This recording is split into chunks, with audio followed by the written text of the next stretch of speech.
Jess on his right. Hey, hold up. Don't start a fight. He's got you covered with all the sports.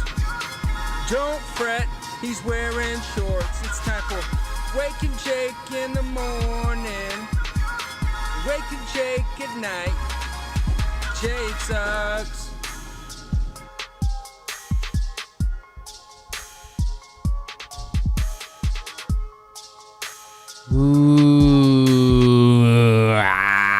Good morning, Bakers. Good morning.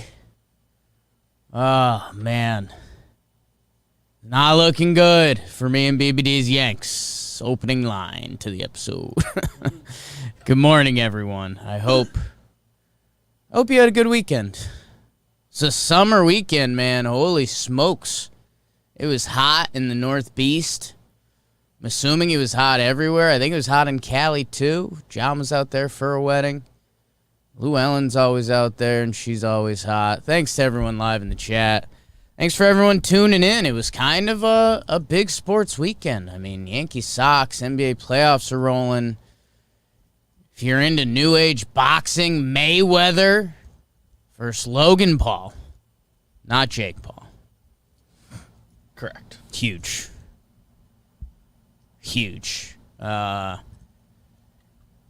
We might as well rip the Band-Aid off. Julio Jones trade. It's exciting. Tennessee, second-round pick. They've got some talent. Some Titans fans in my timeline excited. BBD, we're going to do some baseball. Probably a Yankee segment that I don't even know we're stumbling into yet. And we'll catch everyone up on NBA playoffs in a little bit. But first here on Wake and Jake, we do. Got him. We do the game of the night. And BBD, I don't think we fully laid this out there. The original intention was you're in your office on Monday, which I had a couple of my buddies. Today was their first day back in the office. Shout out Andrew Grider. The first Monday of June today or something. Riders of the Storm. I guess so. Adds up. Last week was Memorial Day. So, yeah, I mean, I guess we're getting back to it. That, again, as we see life come back to normal, people are going to be in offices again. Yeah. Society might just lose it. This could be the end. I'm close. I might snap right now. Loser loses his mind on YouTube. BBD, the original idea from the game of the night was like, hey, if you got one game to catch up on, talk about it at the water cooler with your boss who you just try to keep a conversation with and get the hell out of there. Or that one guy in your office who likes sports, but he's 61 years old and doesn't like you, but you gotta survive the day. This is your common interest. The game of the night, I believe. The game of the night you should be talking about at the water cooler with your friends does tie to the New York Yankees and the Boston Red Sox Sunday Night Baseball. And BBD just realized this, and, a couple episodes we've done them and had them. People have enjoyed it. We've got a burn for Game 3 of the Yankees-Red Sox last night. A lot of you people listening to this probably know and might have even heard it on Talking Yanks, but let's run it back. Yankees-Red Sox, Game 3. Jake, on your mark, get set, burn.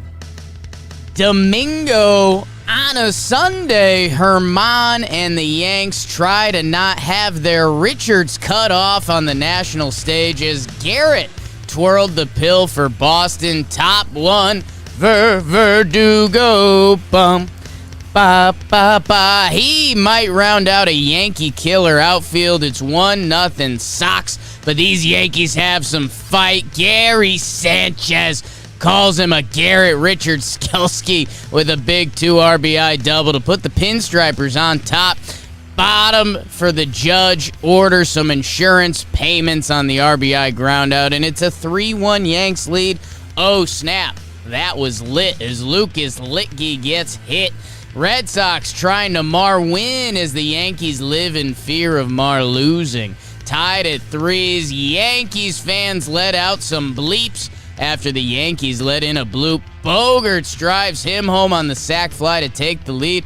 But like a good Glaber, Torres was there, a game-tying RBI. Smelly call on the Odor, strike 3. Buenos Cantos, we're going to extras.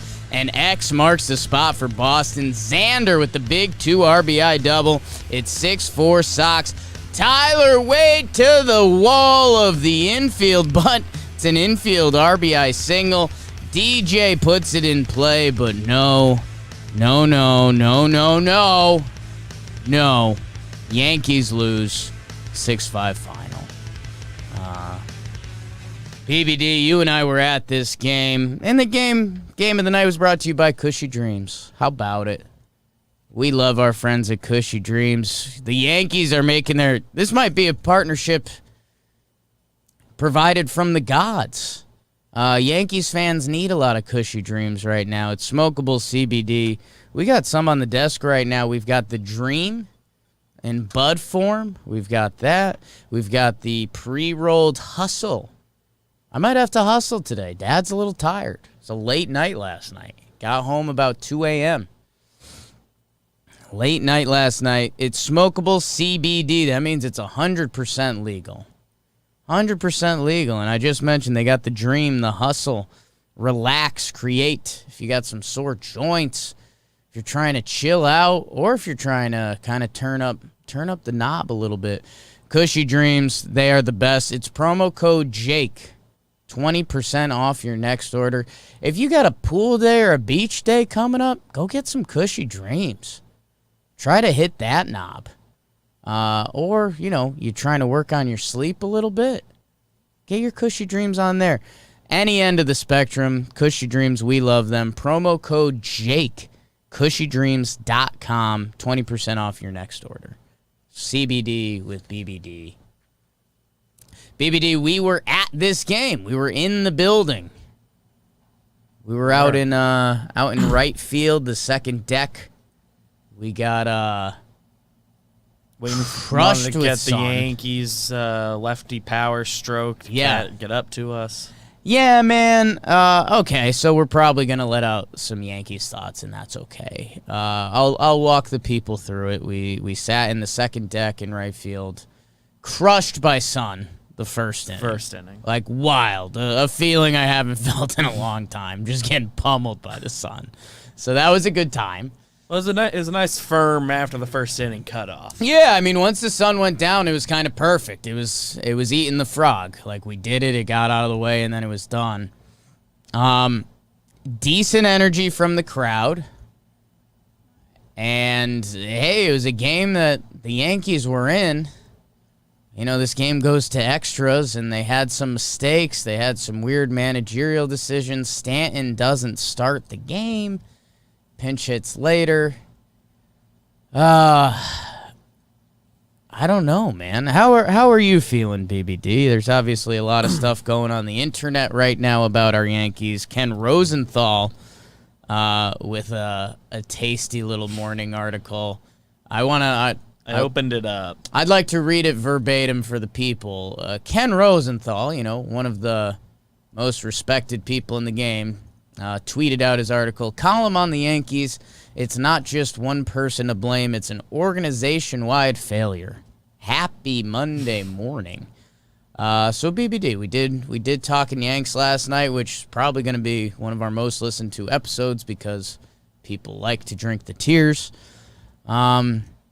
Where are you at? I mean, any different emotions this morning or any shower thoughts that came through your head? Because I've got a few. They're not great. I'm glad we could get Stanton one ice cold at bat. Yeah.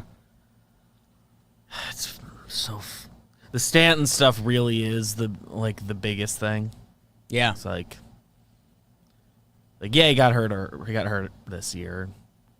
had the quad thing, and it's like he was our best player before that, right? Give or take a week or so of cooling down from his hot streak, but carried the team for a week there at one point.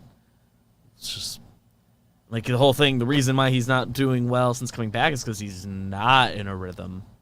And he also just is the type of guy that it seems like needs a consistent routine. And, like, the Yankees don't give him that. It just feels like a bad partnership. He's a streaky hitter. And he, like, needs reps. You know, if you're a streaky hitter, you're either hot and, okay, stay hot, or you're cold and you kind of need to work your way out of it. And the way he swings too, it's very. So you fall out of your rhythm. That isn't going to work. Purest timing swing ever. That's how he hits the ball so hard. Literally the hardest hitter of the ball ever. BBD, you laid it out on Talking Yanks. Another ad. So if you have no idea, like a lot of you are baseball fans. A chunk of you are Yankees fans. Stan was hurt. He came back. He didn't do a minor league assignment, so he came back with the Yankees. So he played one game, sat the next day. Then he either played one in sat or he played two in sat, and then he did that again. And then this Red Sox series was supposed to be the first series that he was supposed to be full tilt, no limits. No limits besides that we don't trust him to stay healthy if we play the outfield. Right. You're right. So, yeah, the limit is DHing. Yeah, you'll get 4 at-bats. He'll play the position that we use as the off day for other guys. But so he plays the first 2 games. In the second game, he goes 0 for 4. I think 2 strikeouts, ground out, whatever it was. He didn't, like, run the bases or anything. And they gave him an off day on Sunday. And you're like, okay, even if this isn't still full processing, their upcoming schedule this week. And by the way, Giancarlo Stanton, if you're even more disconnected, look at some pics. Like, you'd think that's the most in shape man in the world. Yeah. Like, he could be the most in shape guy in baseball. And we've said this line before. I mean, you line up everybody on the Yankees roster and say pick which guy is in the best shape and probably stays the healthiest. That guy is in shape. I think he'd be the Family Feud answer. Yes, and this upcoming week, so if you don't get our frustration at all, you're like, well, I don't know, he was hurt recently, so it's just a day off, right? The Yankees have an off day today. Stanton took an off day before the series, so he had to DH 3 games. Pretty attainable. Off day today. The Yankees also have an off day Friday. Weird double off day week. They have a 2-game weekend set with the Phillies, and then they have another off day. And by the way, I mentioned the Phillies, they're a National League team, so they don't have the DH, and Giancarlo Stanton hasn't played outfield this season. Hasn't played outfield since 2019 playoffs. So including yesterday, so let's see. 9 days? 9 days. Giancarlo Stanton is going to be expected to play 3 games, hopefully. Like, if we get that. That's what we think he should get. Right. And the Yankees, said he was going to play all 3 this weekend. And I guess he literally played, but he pinch hit, yeah. One pinch hit at bat, a 4-pitch strikeout. And I'm not mad at him for that. No, he's not been a good pinch hitter in his career. Pinch hitting is arguably the hardest thing to do in sport. And when you're that guy, when you're asked to pinch hit, it's probably against the toughest matchup guy. Think about where baseball's gotten to the point where all these relievers throw gross stuff and it's nasty and you only see the same pitcher twice a game, blah, blah, blah. Pinch hitting now is probably the hardest thing to do in sport. People argue that hitting is the hardest thing to do in sports. Is it sport or sports? Probably sports. Sports. Plural sounds better. Yeah. Sport sounds when people cocky. Drop the sport, yeah. Sport sounds cocky. I think there's a certain connotation like that comes it. with the people that Sport. drop that. The hottest thing to do in sport. Grammatically, I think it's fine. You can go either way, but So, hey, how about you come off the bench? Come off the bench. Come see a guy throwing 96 with a wipeout breaking ball and give me your best shot. You haven't seen a pitch all night. I mean, I just retweeted the Katie Sharp stat because it's been on my mind. Giancarlo Stanton, who, again, this guy's got an MVP in the bag. And when he's right, he's a world-renowned hitter. He is 2 for 29. That's an .069 batting average as a pinch hitter. 18 Ks, 29 at-bats.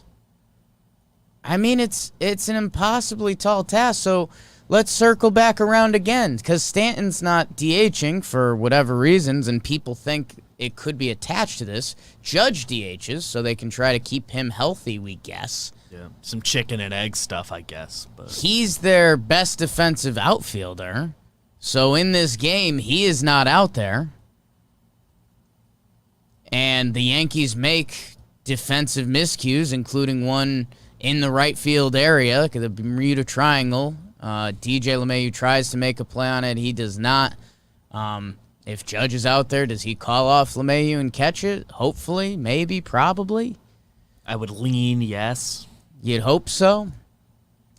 And so, the way I tried to lay it out best, because when I first got into this and I had no idea what was happening or what we were doing, and the conversation first came up of, how to grow the game. How do you actually grow the game of baseball? And I've got a couple ideas I like. I want every team to play each other every year because you follow your team. Yeah. Get at least one series. Like, if you're a Colorado Rockies fan, I don't think Aaron Judge has played at Coors. Or he might have played there like 4 years ago. So think about that. We like our local baseball teams. I had a great discussion. One of my friends' girlfriends, I went to Hoboken this weekend. And she lives in Philly. She grew up in Philly, Phillies fans. And they were talking about the 08-09 Phillies. And she was like, I could reel off every player on that team. Like Chooch, Ryan Howard, Utley, Rollins, Jason Worth. She was running through the team, and it's the perfect example of what baseball's good at. In their local markets, they do well. When I was in Colorado, everyone knew Arenado. Everyone knew Story. Everyone knew Blackman. So, if we're so good at being in local markets, we should have teams visit each other every year. So if you're a Colorado's Rockies fan, you could see Aaron Judge and say, wow, that is a mammoth human who plays the game incredibly well. That's really cool. I like him. I want to keep tabs on him. That's unique. I've never seen that before.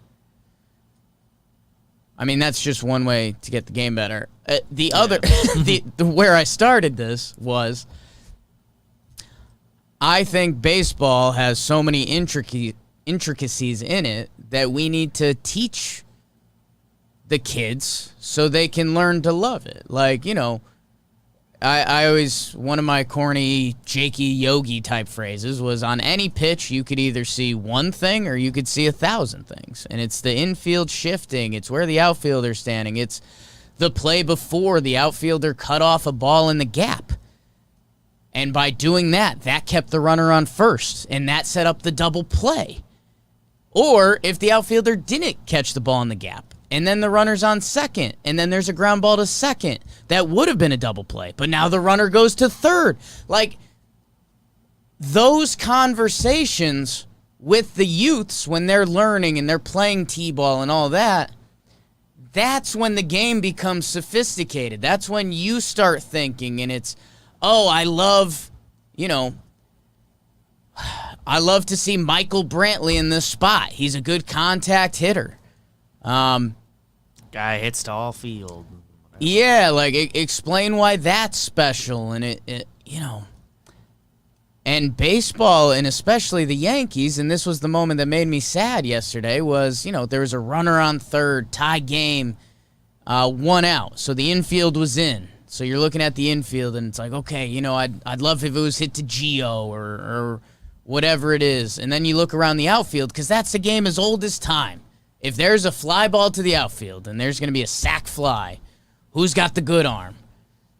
And I was like, okay, I went left field to right. And I was like, okay, Miguel Andujar in left field.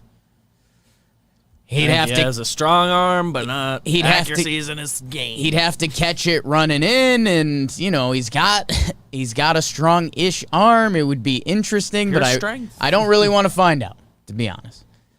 Tyler Wade, a guy this game. My doppelganger, was in center field. Great arm for a second baseman.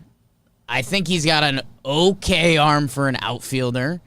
Again, it would have to be a pretty shallow ball, and it's a guy that's played 4 career games at center field, so you're not feeling great about it. And when I went to right field, because I'd seen Judge in this game, I expected to see Aaron Judge and be like, man, a fly ball to right, Yankees, Red Sox, national TV. This would be the perfect buildup, the perfect conversation. And then it's Clint, who's just a subpar outfielder. He's got a strong arm. He doesn't know where it's going. He hasn't really put a lot of throws on the target. He's rarely in full control of where it ends up. Like strong though. Every pitch in baseball. So we, last playoffs we did the win the pitch shirts, and when the Yankees were playing and we were doing our live streams, we kept saying win the pitch, win the pitch. Each pitch in baseball has a winner and a loser. And the game moves back and forth so instantly. And a fly ball to right in that situation, if Aaron Judge is out there, is a win. Like if the Red Sox had hit a fly ball to right field and Aaron Judge is there, our chess move worked. That's what our right fielder is really good at. He has a great arm, an incredible arm. But instead, that was taken away from him. And, I haven't read the Kenny piece. I opened my Athletic app, and I'm pretty sure I have a subscription, but it said I didn't. So now I'm in one of those, do I get another one, or am I whatever? Man, the Yankees organization, which I think Ken Rosenthal goes in on, just has these little step-by-step things that they keep missing. The Yankees were 8-0-2 in 10 series. And then they lost one at home to the Blue Jays. And it was a doubleheader, and it was whatever. Yeah. Rookie got his first start. He looked good. First time seeing a guy. We were there when the Yankees lost the series, and then they won the second game of the doubleheader. And the crowd and the fans, when we realized they lost their first series in 10 series, it was kind of like, all right, the Blue Jays are pesky. It's a weird doubleheader. Yeah. Whatever. Rain outside. There was funny business here. They go to Detroit, where, we saw our buddy Ed at one of the games recently, and he summed it up best. Like, you gotta steamroll the bad teams. Like, baseball's kind of a ridiculous sport. If you go 500 against the good teams, which there's probably 10 in baseball right now, even if you want to split it down the middle and say 15. And you go 500 against the top 15 teams in the league. But then you roll up on the bad teams, and you have a 700 winning percentage or whatever it is. Yeah. You're a really good baseball team. Like, you are. And the Yankees, they get swept by the Tigers because they want to save all their good players for the upcoming Tampa and Red Sox series. They split with Tampa. They were thoroughly outplayed. They were lucky to get the split. They were happy to get a split. And then they come into this Red Sox series and they get beat up on. So I'm interested to see. I do believe, hey, it's June. Like, we'll see how the rest of June goes. We'll see who comes back. And, Zach Britton's supposed to come back. And maybe Luke Voigt at some point. And we'll see who else. I do believe in ripple effects in sports. Like, if Luke Voigt came back and he looked good and Stanton was hot, like, then you just added 2 massive power hitters in the middle of your lineup, and that can change the whole feel of a team. The defense, I don't know. It's going to have to be a trade or something. And we'll see. There's a couple options out there, but I don't think it's going to happen soon. And we'll see what else. We'll see if this continues, if any coaches' heads roll or anything like that. The Yankees haven't been known for that for a long time. I believe they haven't fired any coach mid-season since 1990. So that's not looking good. So my whole life and then quite a bit. Yeah. And, hey, this is the sick part of baseball that, the Yankee fans kind of almost don't want to let their heads go to. But, I mean, this has been one of the Yankees' biggest problems in a few years. The Minnesota Twins, who they're playing next, I mean, their disaster is worse than ours. They were supposed to be one of the best teams in the American League. They were favored to win their division, too. The Yankees are 31-29. The Twins are 24-35. Coming into a series with two ex-Yankees pitchers. So if they shove against the Yankees, that's going to sting. Then again, we could be here in a week saying the Yankees beat up on the Twins. The Twins stink. Their business and then it's the Phillies this weekend. I guess it depends what pitchers you get for the Phillies. Let's see, Phillies probable starters, because that can lead to two different series very easily. The Phillies, probable pitchers. Nola pitches Tuesday, so he should be back for this weekend. Eflin and Wheeler. Okay, so Wheeler pitches the final game against the Braves. So we're probably going to see Nola and somebody else. So Nolan, whoever pitched yesterday. I don't know. So that was a little bit of a Yankees rant. If you were interested in that, maybe you weren't. I don't know. Anything to add, King Beebs? No, you got it. Just not good. Yeah. Like they're not good right now. And it's mostly the same guys, and it's just crazy how not good it feels. The pitching overall has done everything. Just as a collective, you need it to do. Yeah. They've had better weeks than others, but they have the second best ERA in the AL. This is a team that was built offense first. Yeah. Big time. Every single year, the concern, and every year it's a little overstated. I think the Yankees grade out pretty well as like an overall team ERA. Most years, right? It's on a scale. Yeah, it's when like when you get to the playoffs, they haven't had the guy. If you're comparing the playoff teams, you're expecting the Yankees to be one of the top hitting offenses and the pitching to be, kind of second tier to the elite teams. They're supposed to be the Bronx Bombers. They're supposed to hit, and so they're pitching pretty well this year. But this year it was you brought back pretty much the same group of offensive players, right? And they've really not had the injury bug come for them much compared to the league. Injuries are up across the league, and the Yankees have been bit by that the last 2-3 years very hard. And this year, not the middle of the pack. I would assume we're on the top half of the team as far as like better with injuries. Right. At least by position players. Hicks, Voit. I mean, yeah. When they played, they weren't doing anything either. You'd like to have Voit, but every team's gonna have one or two injuries. You're gonna have one. But yeah, there's also some weird stuff. I mean, I brought up the MLB leaders in games played, and Texas looks like they have three guys. They're starting shortstop, first baseman, and second baseman. Kiner Falefa, Nate Lowe, and Nick Solak. They start every game. Like, the Yankees don't do that. They don't even think about doing that. No. They don't dream of that. Like, there's times when we do our talking baseball stuff coming up in a little bit, that it's kind of eye-opening that some of the stuff the Yankees organization does that has not been proven to be successful, straight up bizarre. Straight up bizarre. So, if that was the Yankees unboxing you guys were looking for, you got it. The only Yankees games played leaders are Aaron Judge, who, he's staying healthy, but they don't play him in right field every day. And they've moved him around in the batting order more than they have the last several years.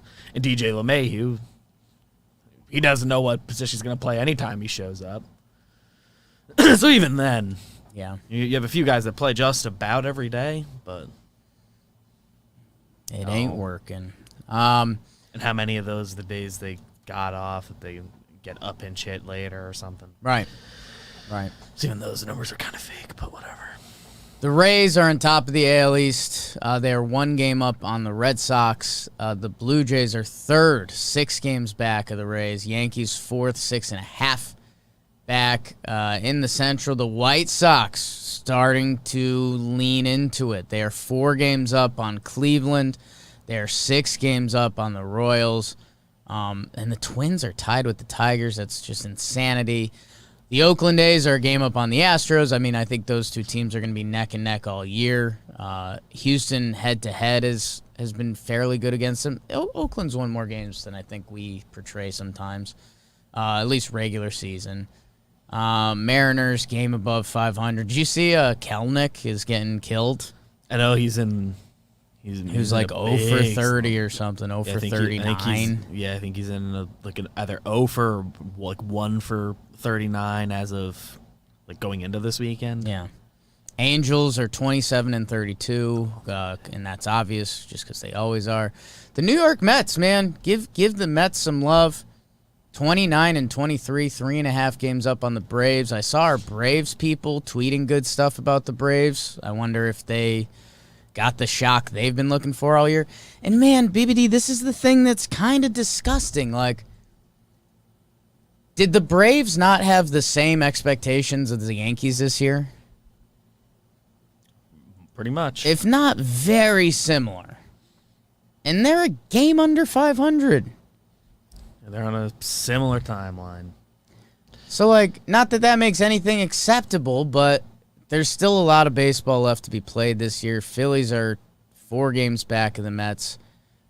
Fish starting to fade. Nats been fading.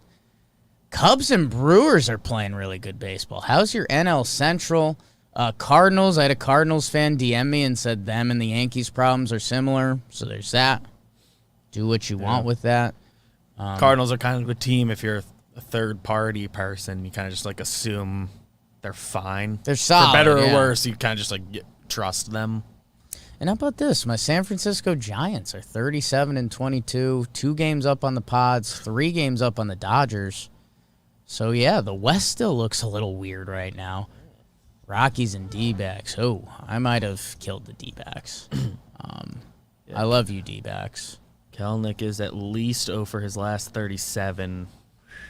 He had a 2 for 5 game on May 25th and hasn't had a hit since.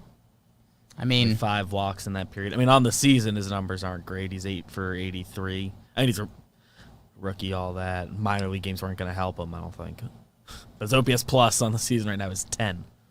And that looks very funny. yeah, you don't see that a lot, huh?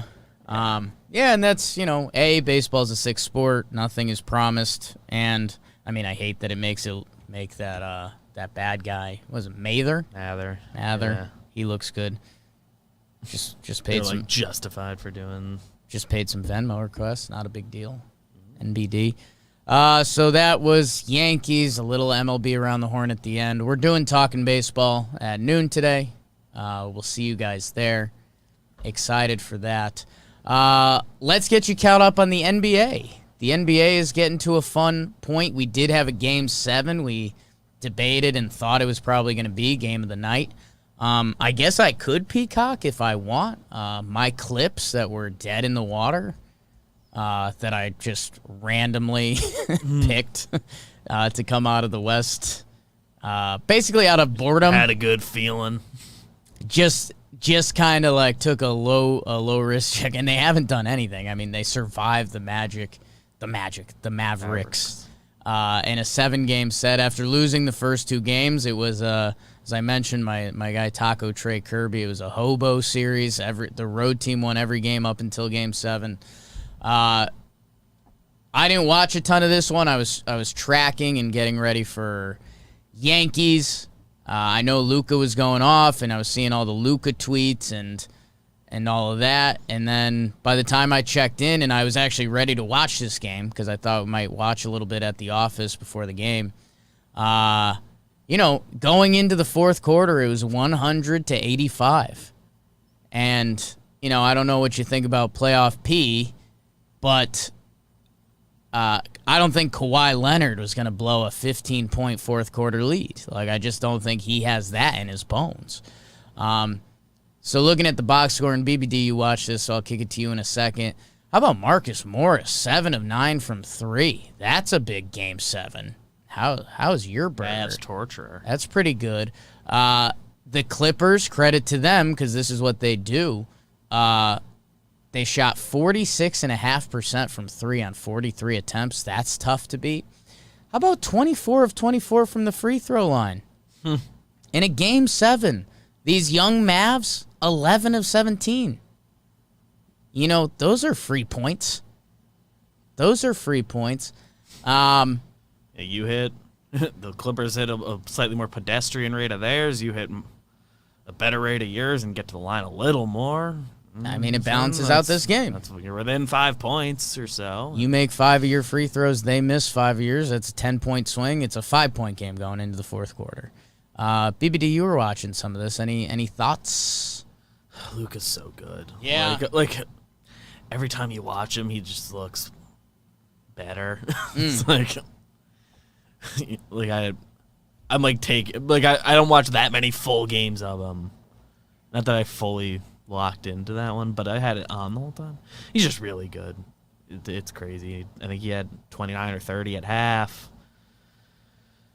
14 assists. It's disgusting. Yeah, no, it is pretty crazy how casual we're. 46, 14, and 7. He's 22. Yeah, you can chop Luka's numbers up, and some of the stuff he's doing is with all-time greats. So he's well on his way to ending up in a prestigious spot. Some Kristaps Porzingis stuff out this morning saying he doesn't feel like the co-star, and that's because you're not.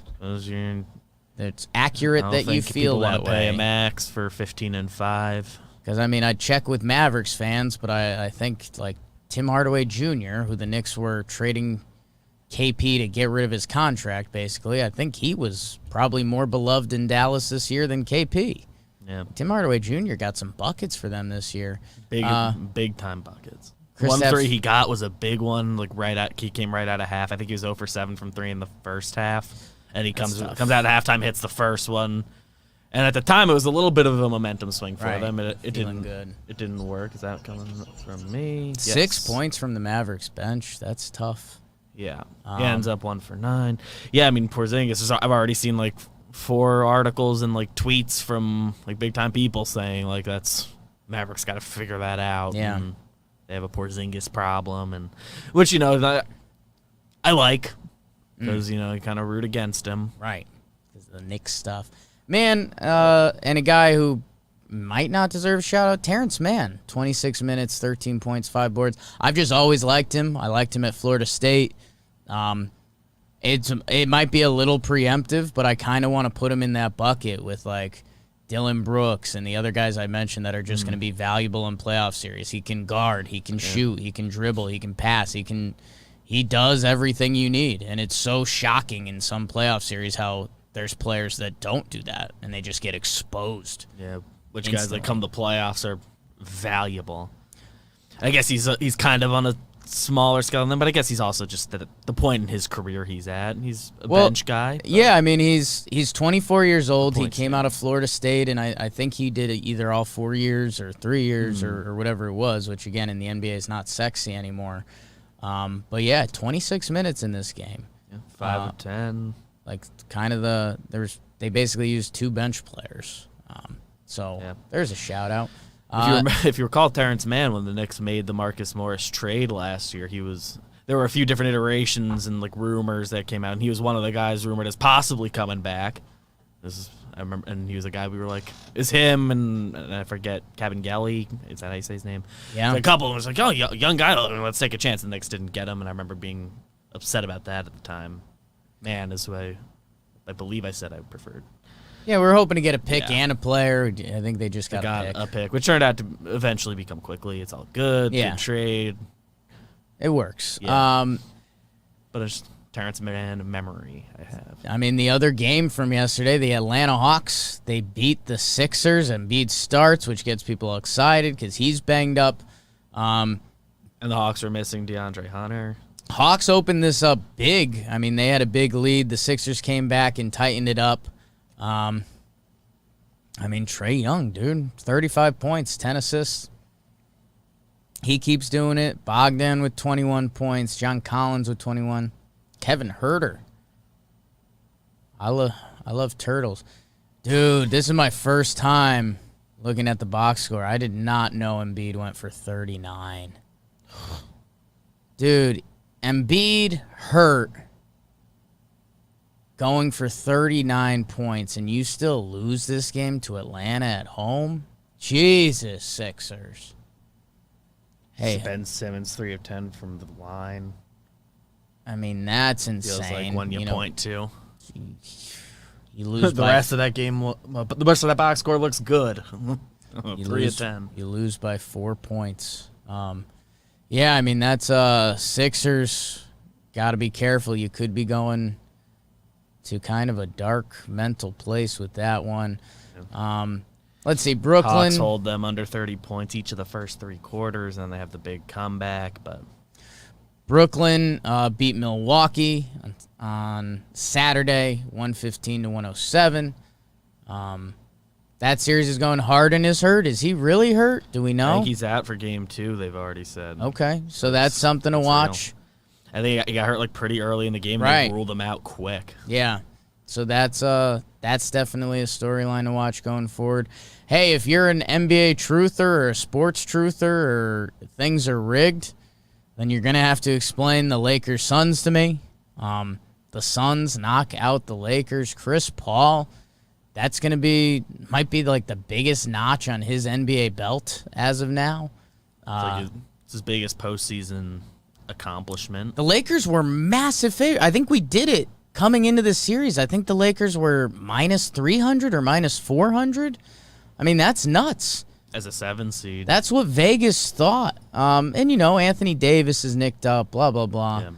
LeBron, obviously he wasn't 100%. He was banged up all year. Right. And he's not LeBron James anymore. I think that's, kind of fair to say. I think this was because, they won it all last year and Yeah. bubble and all that. This was the first moment where it was like, because they won and Anthony Davis is really good and, on certain nights he's the better player. But I think last year LeBron was still kind of the guy. He's still the guy. I think he's still... Even if AD went off, it felt connected to LeBron. LeBron, empowered this and... Man, the Lakers were up 2-1 in this series, and then the Suns win the final 3 games. Shout out Cliff Paul. Shout out Devin Booker, who's gotten crapped on for years. 47 points, game 6. For him not playing in games that matter.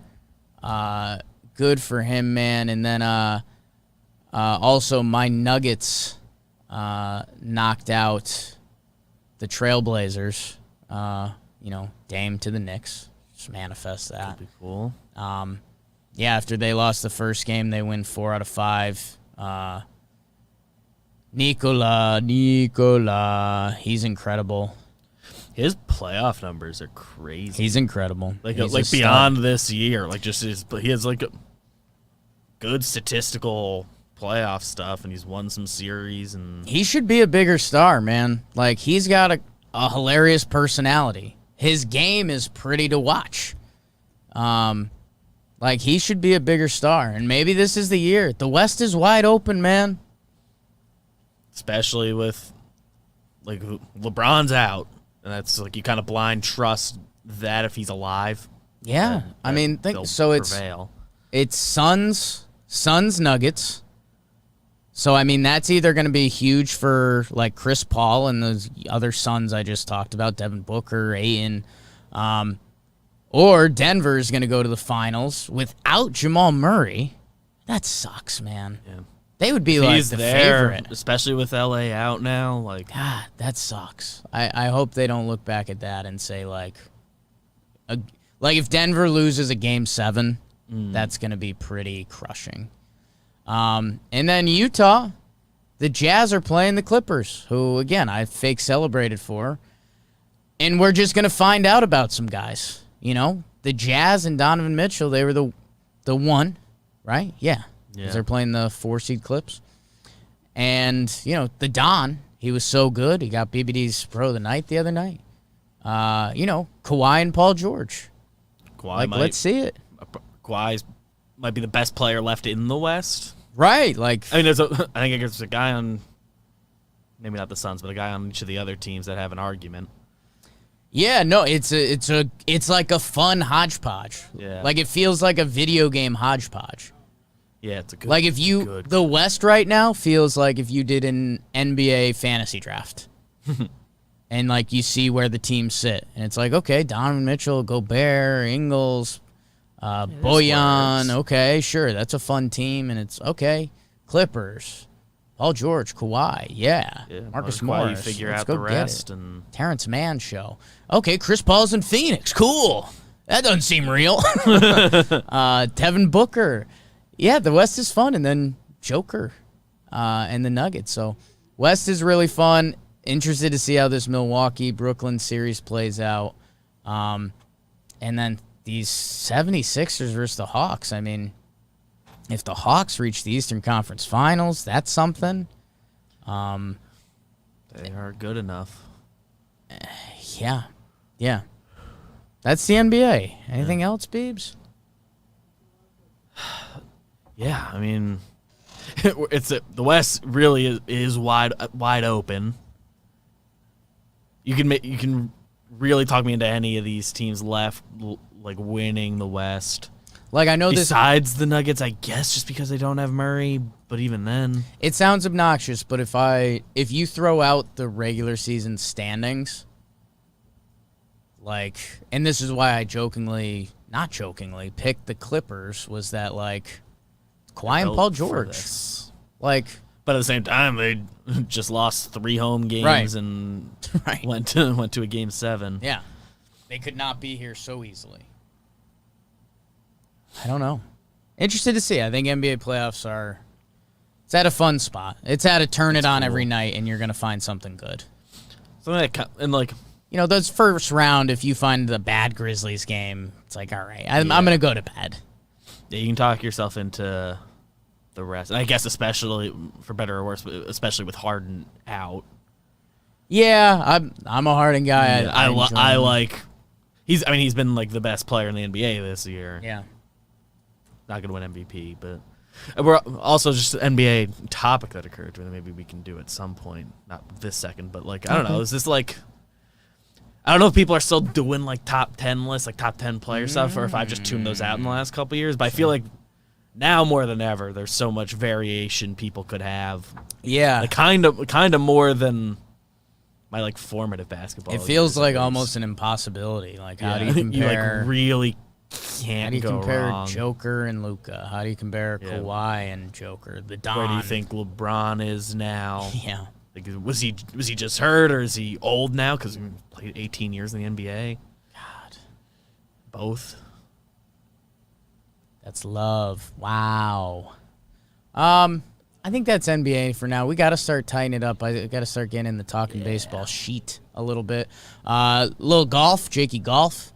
John Rahm really sucked. He was leading the golf tournament this weekend, the Memorial, I believe, and he had to withdraw going into the final round because of COVID tracing stuff. So that sucks. I mean, I don't know. People probably want to spin that like that's a take or something, but it just sucks. It just sucks. So shout out to that. Merriweather fought Logan Paul, 8 rounds. Nobody got knocked out, I guess. I don't know. That's Mayweather won, right? Like technically, I guess so. I think it's like it kind of was like best case for all parties if that is what happened. I still didn't like fully see a result. Yeah. I don't know how to. I just heard they went 8 rounds. Yeah, I know. Yeah, I know Logan lived. Yeah. So good for him.